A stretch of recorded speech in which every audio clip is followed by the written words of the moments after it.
Hello बच्चों, Shri अमिचंद ITI भुआना के YouTube channel में आपका स्वागत है। बच्चों, हम इस समय प्रथम वर्ष के लिए अंतिम chapter workshop calculation and science के अंदर सरल मशीन पढ़ रहे हैं। सरल मशीन के अंदर से उत्तोलक जो टॉपिक था उस पर हमने पिछले वीडियो में चर्चा की थी, उससे संबंधित प्रश्न भी हमने हल किए थे। अब हमारा सरल मशीन के अंतर्गत दूसरा जो टॉपिक है वो सरल मशीन ही है। तो सबसे पहले बच्चों मैं आपको बताता हूँ कि सरल मशीन क्या होती है। सरल मशीन एक साधारणतः एक युक्ति या जुगाड़ मान सकते हो जिसके द्वारा हम अपने कार्य को सरल करते हैं, या जिसकी सहायता से हम अपने द्वारा कम बल लगा करके अधिक भार उठा सकते हैं या अधिक कार्य कर सकते हैं।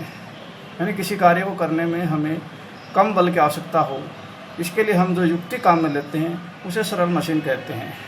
जैसे कि हम मानते हैं कि अगर हम ये माने कि ये हमारा कोई कुआं है और इस कुएं के अंदर पानी है। अगर आप कोई बाल्टी रस्सी से बांध करके इस कुएं में से खींचेंगे पानी, एक तो आप पानी इस तरीके से निकालते हैं कि सीधा कुएं के अंदर बाल्टी डाली और सीधा पानी आपने खींच लिया। दूसरा तरीका ये है कि अपना कुआं है, इस कुएं के यहाँ पर हम एक घिरनी लगाएं और घिरनी के ऊपर से हम रस्सी लटकाएं और इसके अगर हम बाल्टी बांधते हैं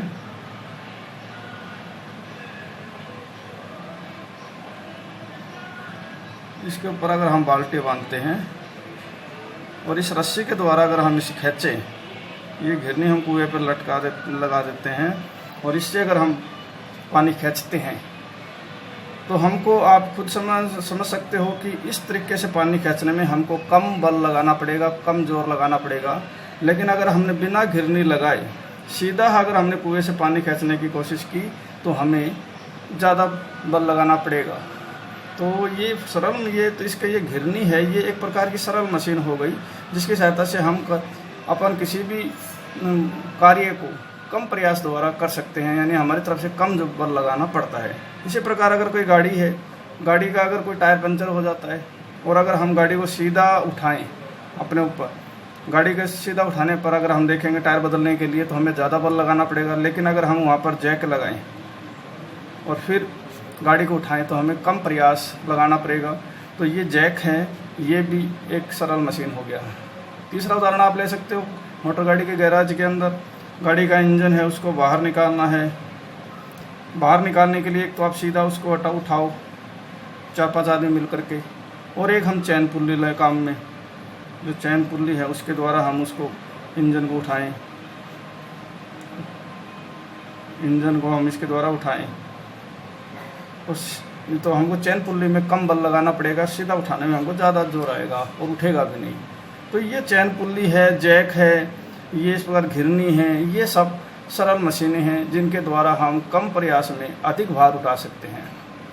तो सरल मशीन को पढ़ने के लिए हमें कुछ पदों का बारे में ज्ञान होना चाहिए। तो वो पद मैं आपको बताता हूँ। देखिए सबसे पहला पद है हमारा भार।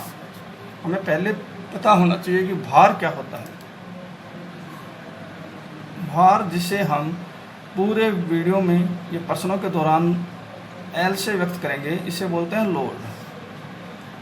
जो भी भार हमें उठाना है, जिस वस्तु को हम उठाना चाहते हैं, उस वस्तु को जो वजन होता है उसे हम भार कहते हैं। यानी हम इसे अपना टारगेट मानेंगे कि हमें ये उठाना है भार, चाहे वो गाड़ी का इंजन हो या आपकी पानी की बाल्टी हो,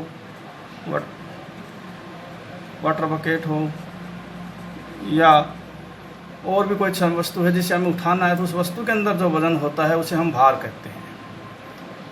दूसरा जो शब्द है हमारा प्रयास।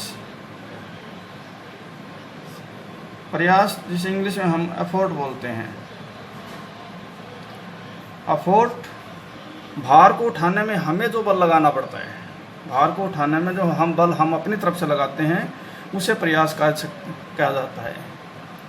और किसी वस्तु को, जैसे इंजन को उठाने के लिए हमने जो बल अपनी तरफ से लगाया है वो प्रयास हो गया, या पानी की बाल्टी को कुएं में से खींचने के लिए जो बल हमने लगाया वो प्रयास हो गया, या गाड़ी को उठाने के लिए जो बल हमने लगाया वो प्रयास हो गया। यानी जो भार को उसकी जगह से विस्थापित करने के लिए या हिलाने के लिए जो बल कोई व्यक्ति या हम अपनी तरफ से लगाते हैं उसे प्रयास कहा जाता है। तीसरा जो टॉपिक है, याद रखिएगा, इसे कहा जाता है यांत्रिक लाभ। यांत्रिक लाभ को अंग्रेजी में मैकेनिकल एडवांटेज बोलते हैं। इसको मैकेनिकल एडवांटेज बोलते हैं और शॉर्ट में इसे हम व्यक्त करते हैं मैकेनिकल एडवांटेज से। यांत्रिक लाभ एक अनुपात होता है किस किस के बीच में, भार के और प्रयास के बीच में। यानी यांत्रिक लाभ होता है भार और बटे प्रयास, भार बटे प्रयास। तो यांत्रिक लाभ कहा जाता है कि लोड और ये प्रयास के, लोड और एफर्ट या भार और प्रयास के अनुपात को यांत्रिक लाभ कहा जाता है। एक बात याद रखिएगा कि यांत्रिक लाभ की कोई इकाई नहीं होती, नो यूनिट्स, इसकी कोई इकाई नहीं होती। लेकिन भार है, इसे हम न्यूटन में भी आ सकता है आपके पास, किलोग्राम में आ सकता है। इसी प्रकार प्रयास है, ये भी न्यूटन में भी हो सकता है, किलोग्राम में भी हो सकता है। लेकिन चूंकि भार और प्रयास दोनों वजन को या बल को प्रदर्शित करते हैं तो बल की इकाई से बल की इकाई कट जाती है। तो इस प्रकार यांत्रिक लाभ की कोई इकाई नहीं। अगला पद है हमारा चौथा, वेगानुपात। वेगानुपात जिसे हम इंग्लिश में वेलोसिटी रेशियो कहते हैं, शॉर्ट में इसे VR से लिखेंगे। वेलोसिटी रेशियो क्या होता है कि अगर हम उदाहरण लें कि हम अगर कुएं के अंदर से पानी निकालने के लिए इस घिरनी के ऊपर से कोई रस्सी लगाते हैं, यहाँ हमने इसमें बाल्टी बांधी है या भार मान लीजिए, ये भार है कोई भी, और इस भार को उठाने के लिए हमने यहाँ प्रयास लगाया है, ये भार है, इस भार को उठाने के लिए हमने प्रयास लगाया है। तो हमारे प्रयास के कारण ये भार अपने तल से जितना ऊपर उठता है, मान लीजिए कि भार यहाँ से उठ करके इस स्थान पर आ गया, यहाँ से ये भार उठ के यहाँ आया, तो ये जो दूरी चली है इस इन स्थान के बीच में, इसे भार द्वारा चलित दूरी कहा जाएगा। और इसी प्रकार जब प्रयास के कारण लगा करके हम जब इस रस्सी को नीचे खींचेंगे और ये रस्सी इस जगह से अगर यहाँ आ गई तो ये जो दूरी है हमारी, इसे हम प्रयास द्वारा चलित दूरी बोलेंगे, ये प्रयास द्वारा चलित दूरी कहा जाएगा। तो मान लीजिए कि भार द्वारा चलित दूरी d और प्रयास द्वारा चलित दूरी स्मॉल d है, तो वेगानुपात हमारा होगा प्रयास द्वारा चलित दूरी बटे भार द्वारा चलित दूरी। प्रयास द्वारा चलित दूरी बटे भार द्वारा चलित दूरी। तो प्रयास द्वारा चलित दूरी और भार द्वारा चलित दूरी का अनुपात वेगानुपात कहलाता है। तो ये यांत्रिक लाभ और वेगानुपात ये दोनों दो अनुपात हैं। तो यांत्रिक लाभ भार और प्रयास के अनुपात को यांत्रिक लाभ कहा जाता है, इसकी कोई इकाई नहीं होती। इसी प्रकार प्रयास द्वारा चलित वेगानुपात है वो प्रयास द्वारा चलित दूरी और भार द्वारा चलित दूरी का अनुपात है और इसकी भी कोई इकाई नहीं होती, क्योंकि जो प्रयास द्वारा चलित दूरी है वो सेंटीमीटर में, मिलीमीटर में या मीटर में होगी। इसी प्रकार भार द्वारा चलित दूरी भी सेंटीमीटर, मिलीमीटर या मीटर में होगी। तो दोनों अनुपात होने के कारण कटेगी, तो इसकी भी कोई यूनिट नहीं होती, कोई इकाई इसकी नहीं होती। तो इसको मैं फिर बता देता हूँ कि जब अब उदाहरण के तौर पे हम लेते हैं कि एक घिरनी के ऊपर से हमने रस्सी डाली है और इसके एक तरफ हम प्रयास लगा रहे हैं, दूसरी तरफ हमारा भार लटका हुआ है। जब प्रयास के द्वारा हम रस्सी को नीचे खींचते हैं तो भार ऊपर जाएगा। तो भार अपनी पूर्व स्थिति से जितना ऊपर चला जाता है, यानी रस्सी जितना ऊपर सरक जाती है, उसे हम बोलते हैं भार द्वारा चलित दूरी। और हमने बल लगा करके जितनी रस्सी नीचे की ओर खींची है, उस रस्सी की लंबाई प्रयास द्वारा चलित दूरी कहलाएगी। तो ये हमारे 4 पद थे। अगला पद देखिए, अगला पद है आउटपुट और इनपुट, क्योंकि मशीन के अंदर आउटपुट और इनपुट ही सबसे महत्वपूर्ण है, क्योंकि हम इनपुट के हिसाब से हम आउटपुट को मेज़र करते हैं। और बढ़िया मशीन होने के लिए ज़रूरी है कि हम जितना इनपुट देते हैं उसके बराबर नहीं तो लगभग अच्छा प्रतिशत हमें आउटपुट का प्राप्त होना चाहिए, यानी इनपुट है वो अच्छे रूप में आउटपुट में कन्वर्ट होना चाहिए। तो 5वां पद है हमारा इनपुट और आउटपुट। सबसे पहले हम इनपुट लेंगे। इनपुट यानी हमने मशीन को क्या दिया, वो हमारा इनपुट होगा। तो मशीन को हम दे रहे हैं प्रयास, गुणा प्रयास देने के कारण जो दूरी चली है उसे हम बोलेंगे प्रयास द्वारा चलित दूरी। प्रयास द्वारा चलित दूरी। जब हमने इनपुट प्रयास दिया तो प्रयास जब इनपुट के तौर पे दिया तो आउटपुट में हमें क्या मिला, आउटपुट में हमें मिला कि भार अपनी जगह से विस्थापित हुआ। तो भार अपनी जगह से विस्थापित हुआ तो ये हम बोलेंगे कि भार गुणा भार कितना विस्थापित हुआ, वो भार द्वारा चलित दूरी बताएगी। भार द्वारा चलित दूरी ये हमें बताएगी इनपुट कितना, आउटपुट हमें कितना मिला है। तो हमने इनपुट के तौर पे प्रयास दिया, मशीन को हमने प्रयास दिया है, प्रयास के कारण भार है अपनी जगह से विस्थापित हुआ है, यानी आउटपुट में भार विस्थापित हुआ। प्रयास के लगा करके हमने प्रयास के द्वारा एक दूरी चली, यानी रस्सी को खींचा तो प्रयास द्वारा चलित दूरी हो गई। रस्सी को हमें खींचने के कारण भार भी अपनी जगह से विस्थापित हुआ और भार ने कुछ दूरी चली, इसे हमने कहा भार द्वारा चलित दूरी। तो छठा जो टॉपिक है हमारा वो है सबसे महत्वपूर्ण टॉपिक दक्षता, जिसे हम दक्षता भी कहते हैं, यांत्रिक दक्षता भी कहा जाता है। इसको इंग्लिश में बोलेंगे हम एफिशिएंसी। और एफिशिएंसी को व्यक्त करने के लिए हम ये शब्द काम में लेंगे इट्टा। इस शब्द को वो कहा जाता है इट्टा। तो इट्टा बराबर होता है आउटपुट बटे इनपुट। आउटपुट बटे इनपुट। आउटपुट हमारा क्या है, आउटपुट अगर हम यहाँ से देखें तो हमारा आउटपुट है भार गुना भार द्वारा चलित दूरी।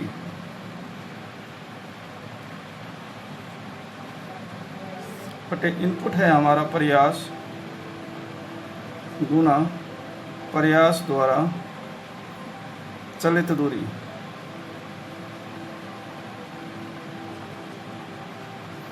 आप देखेंगे कि भार को हमने व्यक्त करने के लिए मैंने बताया था लोड से करेंगे एल लगा करके, और भार को मैंने पहले परिभाषा के अंदर बताया था, वेगानुपात की परिभाषा के अंदर, कि भार को हम व्यक्त करने के लिए कैपिटल डी का शब्द काम में लेंगे।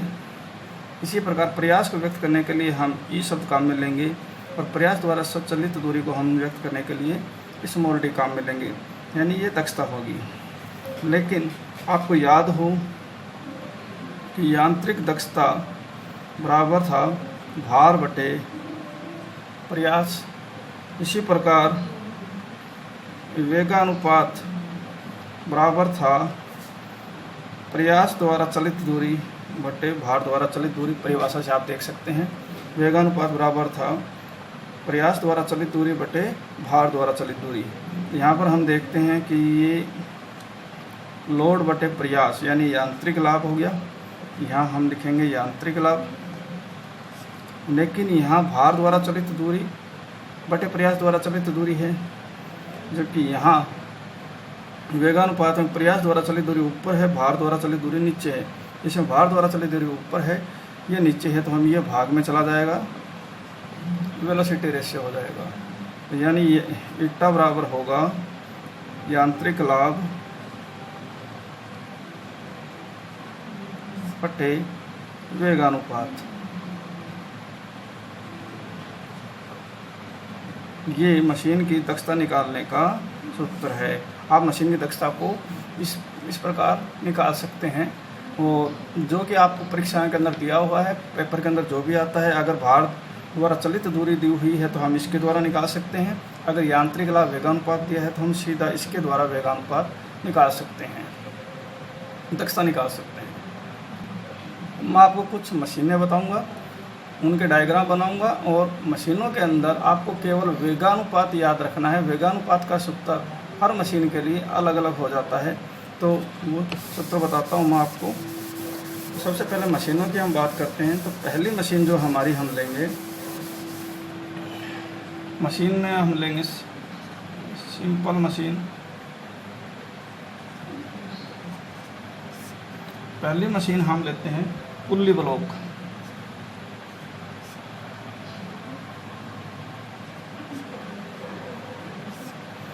पुल्ली ब्लॉक मशीन का नाम याद रखिए, जो सूत्र मैं बताऊं वो याद रखिए। देखिए पुल्ली ब्लॉक क्या करती, कैसे मानते हैं हम कि इसके अंदर एक ही केंद्र पर दो पुलियाँ लगी रहती है। एक पुल्ली यहाँ है, एक पुल्ली यहाँ है, और एक रस्सी जो होती है इस पुल्ली के ऊपर से आएगी नीचे।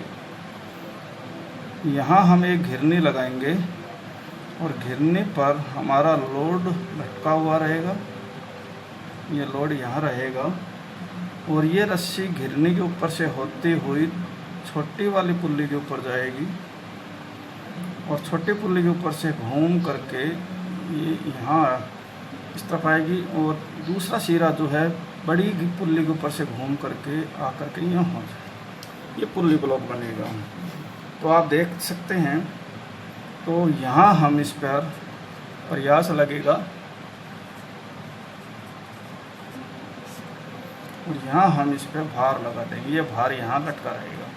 भार को ऊपर उठाने के लिए हम इस रस्सी को चैन बोल सकते हैं, रस्सी बोल सकते हैं। इस रस्सी को खींचेंगे तो ये रस्सी ऊपर की ओर खींचेगी, रस्सी यहाँ से ढीली होगी तो ये भार धीरे धीरे ऊपर जाएगा।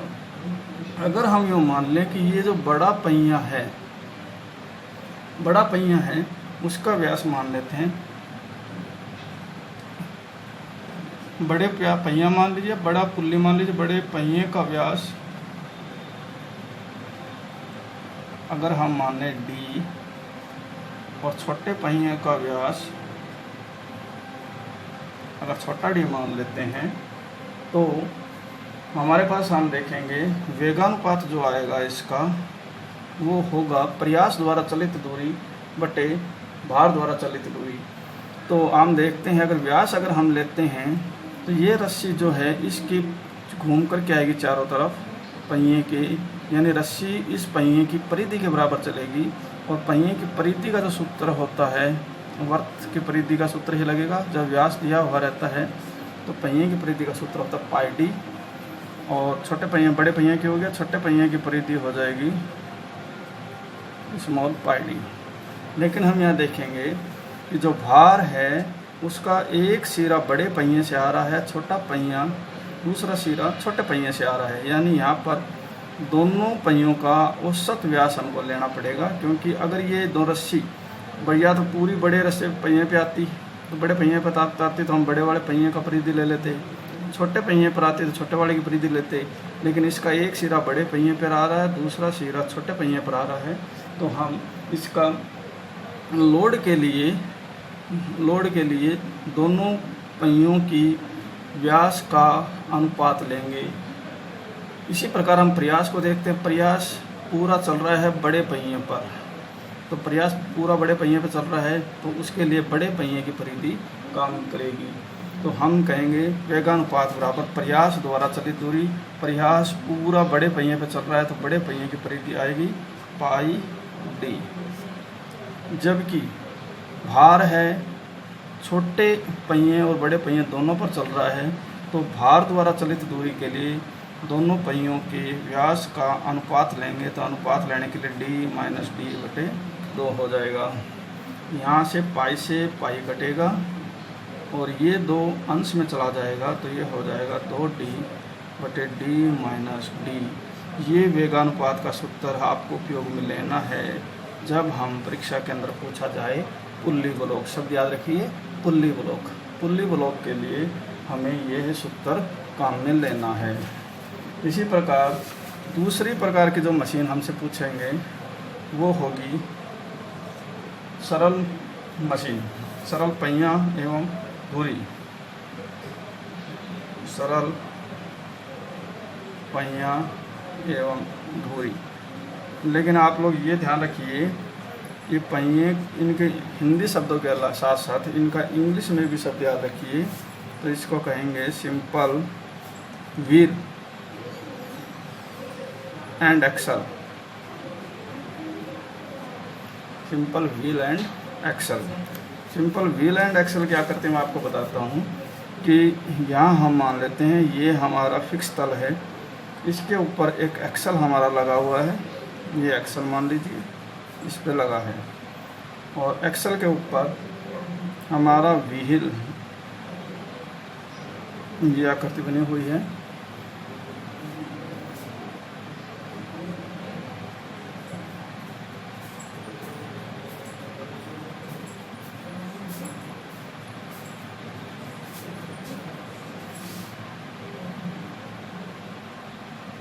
तो यहाँ हम इसे व्हील मानेंगे और ये मानेंगे एक्सल, ये व्हील एक्सल। तो यहाँ हम देखते हैं कि इस एक्सल पर हमने कोई रस्सी लपेट दी है और रस्सी पर हमने ये भार लगा लिया है W, जिसे हमने बोल दिया लोड। इसी प्रकार इस पर हमने एक रस्सी लपेट दी है व्हील पर, और यहाँ हमने लगा दिया प्रयास। यहाँ हमने प्रयास लगा दिया। तो इसमें हम देखेंगे कि ये एक कॉमन हमारे पास शाफ्ट थी, इस शाफ्ट के ऊपर यहाँ एक्सल लगा है, यहाँ व्हील लगा है, व्हील अलग है, एक्सल अलग है, व्हील के ऊपर अलग रस्सी लपेटी हुई है, एक्सल के ऊपर अलग रस्सी लपेटी हुई है, एक्सल के पर जो रस्सी लपेटी वहाँ हमने लोड लटकाया है, और व्हील पर जो रस्सी लपेटी वहाँ हमने प्रयास लगाया। जब हम इस प्रयास को नीचे खींचेंगे, एक्सल के ऊपर जो रस्सी है वो समेटी जाएगी। इसी प्रकार व्हील के ऊपर वाली रस्सी जब समेटी जाएगी तो एक्सल वाली रस्सी है वो खुलेगी। यानी जब व्हील को नीचे खींचेंगे या प्रयास लगाएंगे तो व्हील लोड ऊपर जाएगा, प्रयास छोड़ेंगे तो लोड नीचे आएगा। इस प्रकार इन रस्सियों का व्यवस्था की जाती है कि एक रस्सी जब समेटते हैं दूसरी रस्सी खुलती है। तो आप देखते हैं कि अगर हम मान लेते हैं कि व्हील का व्यास कैपिटल D है और एक्सल का व्यास स्मॉल d है, व्हील का व्यास कैपिटल D है, एक्सल का व्यास हमने माना स्मॉल d है, तो वेगानुपात सीधा सीधा होगा प्रयास द्वारा चलित दूरी। तो प्रयास द्वारा चलित दूरी हो जाएगी एक्सल की परिधि, भार द्वारा प्रयास द्वारा चलित दूरी हो जाएगी व्हील की परिधि। तो व्हील की परिधि है हमारी पाई d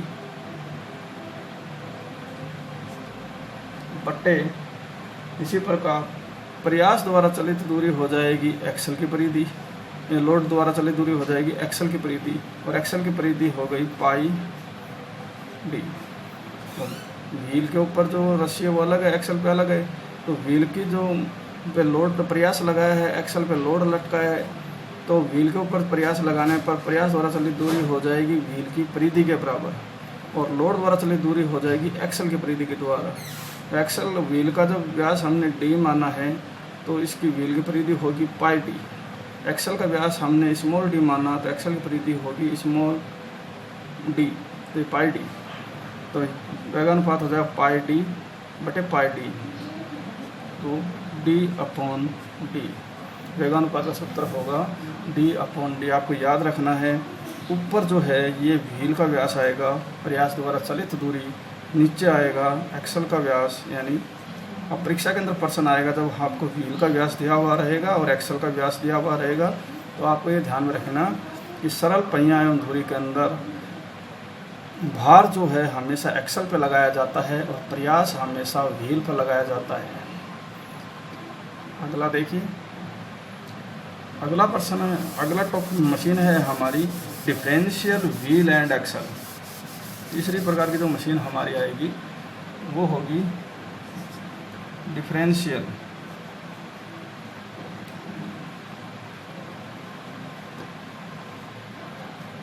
व्हील एंड एक्सल। इसको बोलेंगे differential wheel and axle. Differential wheel and axle के अंदर देखिए किस प्रकार की व्यवस्था होती है। डिफरेंशियल व्हील एंड एक्सल के अंदर पुल्ली बोलक से मिलता है, इसके अंदर हम वही एक कॉमन शाफ्ट होती है, शाफ्ट के ऊपर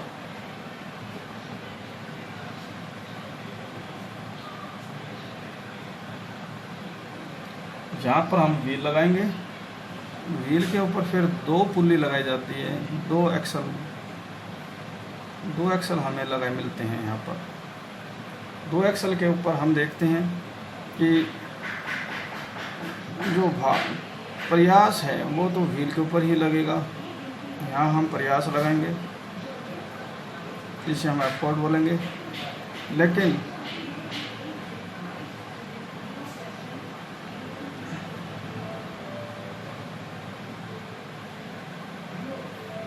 जो लोड होता है उसका एक लोड का जिस रस्सी पर लटकता है उस रस्सी का एक सिरा बड़ी वाली एक्सल से आता है और दूसरा सिरा छोटे वाले एक्सल से आता है। दूसरा सिरा छोटे एक्सल से आता है। लोड इस प्रकार लगाया जाता है। इसके अंदर एक पहिया तथा 2 धुरी होती हैं या एक पहिया और 2 एक्सल होते हैं। तो एक जो लोड होता है उसकी एक सिरा बड़े वाले एक्सल से आता है, दूसरा सिरा छोटे एक्सल से आता है। जबकि प्रयास है वो अकेला व्हील के ऊपर रहता है, उसके लिए अलग से रस्सी व्हील के ऊपर लटकाई जाती है। तो ये रस्सी इस प्रकार लपेटी जाती है कि जब एक एक्सल पे से रस्सी खुलती है तो दूसरे एक्सल पर लिपटती है और दूसरे पे से खुलती है तो पहले वाले पर लिपटती है। यहाँ ये पर्याय भार लगाता है, भार यहाँ रहेगा और प्रयास यहाँ रहेगा। अब देखिए इसके अंदर से जब अगर हम यूँ मान लेते हैं कि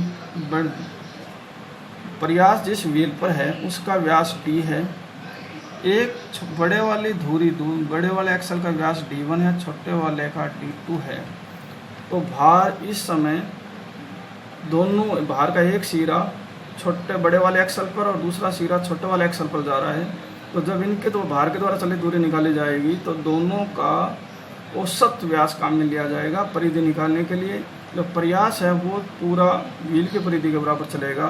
तो वेगानुपात हमारा होगा प्रयास द्वारा चलित दूरी, प्रयास आ रहा व्हील के ऊपर से, तो व्हील का परिधि हो जाएगी पाई d बटे भार द्वारा चलित दूरी। भार आ रहा है एक सिरा बड़े एक्सल से, दूसरा सिरा छोटे एक्सल से, तो दोनों का अनुपात लेंगे तो पाई बटे d1 माइनस d2 बटे 2। दोनों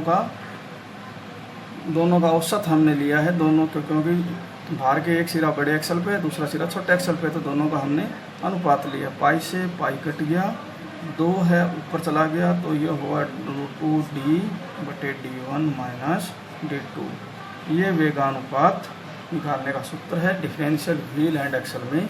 और जब परीक्षा के अंदर इससे संबंधित प्रश्न आएगा तो आपको 3 व्यास दिए जाएंगे, एक व्हील का और 2 एक्सल का, तो वो आप अपना अंदाज लगा सकते हैं। चौथा प्रश्न है आपका स्क्रू जैक। स्क्रू जैक आपने देखा भी है, गाड़ी का टायर वगैरह पंचर होने पर बदलने के लिए जब गाड़ी के नीचे जैक लगाते हैं वो स्क्रू जैक ही होता है। स्क्रू जैक क्या करती है, किस प्रकार होती है, देखिए मैं बताता हूँ आपको।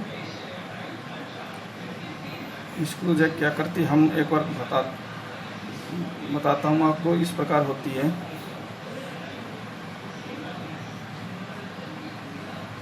कोई मैंने कच्चा सा एक चित्र बनाया है, इसके ऊपर चूड़ियाँ कटी हुई रहती हैं।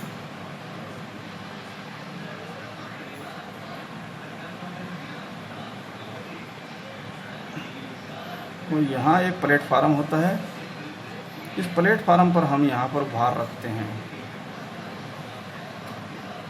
और यहाँ एक छेद होता है।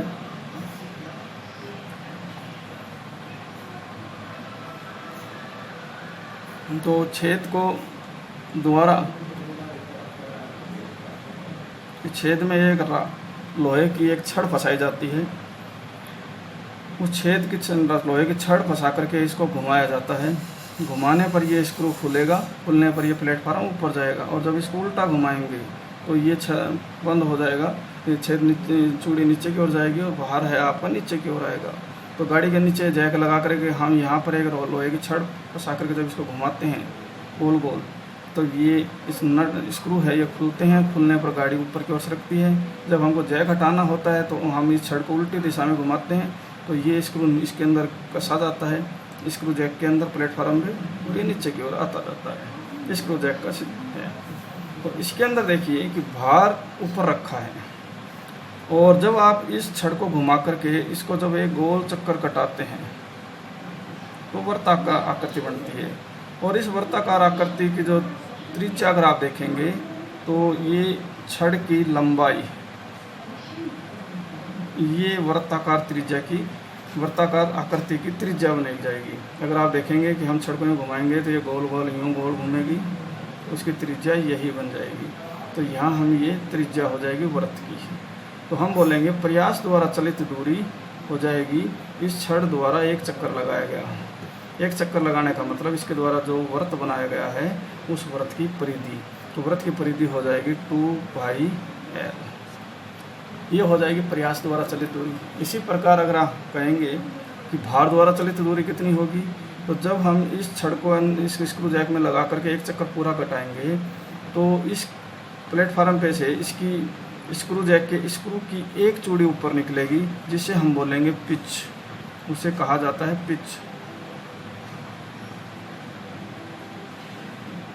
उसे हम पी से व्यक्त करेंगे, पिच। तो जो एक पिच ऊपर चला जाएगा, दूसरा चक्कर लगाने पर दूसरा एक चूड़ी और बाहर आएगी, तो हम बोलेंगे 2 पिच ऊपर चला गया। तो जितनी चूड़ियाँ बाहर निकलती है उस चूड़ी को उसकी पिच कहा जाता है। 2 चूड़ी के बीच की दूरी को पिच कहते हैं। तो जब इस लोहे की छड़ को हम स्क्रू जैक के अंदर लगा के पूरा गोल चक्कर घुमाएंगे तो स्क्रू जितना खुलेगा, यानी जितनी चूड़ी ऊपर जाएगी, वो हो जाएगी भार द्वारा चलित दूरी, और वह बताती है स्क्रू जैक का पिच, यानी 2 चूड़ियों के बीच की दूरी। तो वेगानुपात बराबर हो जाएगा प्रयास द्वारा चलित दूरी। प्रयास द्वारा चलित दूरी है हमारी छड़ द्वारा एक चक्कर काटा गया। एक चक्कर में काटने का मतलब हुआ कि वृत्त की परिधि, तो 2πl/t।